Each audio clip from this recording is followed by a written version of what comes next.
ఫోటోషాప్లో అయితేనేమో లేయర్స్లోకి వెళ్ళి text layer మీద రైట్ క్లిక్ ఇస్తే కన్వర్ట్ టు షేప్ ఆప్షన్ వస్తుంది. బట్ మొబైల్లో ఇలా కాదు. మొబైల్లో మాత్రం మనకి వేరేలా ఉంటుంది. అది ఎలా లేయర్లో టెక్స్ట్ అని ఆప్షన్ చూసారా, టెక్స్ట్లో కన్వర్ట్ షేప్ అని ఉంది.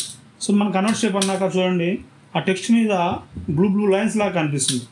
సో ఇక్కడ పాత్ సెలెక్షన్ యాప్ దగ్గరికి వెళ్తే రెండు ఉన్నాయి. అందులో path selection and direct selection. Path selection అంటేనేమో ఇండివిజువల్గా మీరు ఆని మాని మావత్తుని జరపచ్చు అనమాట. ఇప్పుడు చూడండి నేను పాత్ సెలెక్షన్ సెలెక్ట్ చేస్తున్నాను. సెలెక్ట్ చేసి ఇక్కడ జరుపుతున్నాను చూడండి.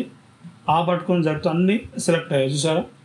ఇప్పుడు మా జరుపుతున్నాను, సెలెక్షన్ చేసి జరుగుతుంది. మావత్తు ఇలా మాలో కొమ్ము చూడండి అన్నీ ఇండివిజువల్గా మీకు ఎట్లా అంటే అట్లా జరుపుకోవచ్చు అనమాట. అది జరిగేది అయితేనే అంటే ఇండివిజువల్గా జరిగేది అయితేనే మనకు వస్తుంది. నేను ఎడిట్లో అండు అంటున్నాను.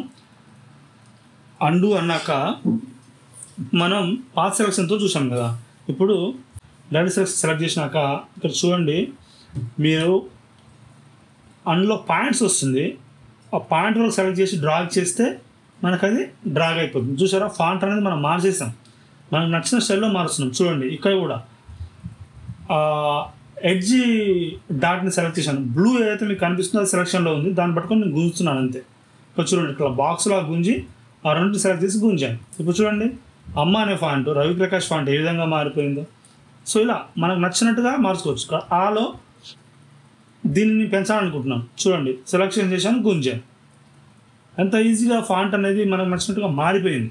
ఫుల్ వీడియో కావాలంటే కింద ప్లే బటన్ నొక్కండి, అక్కడ కలుసుకుందాం.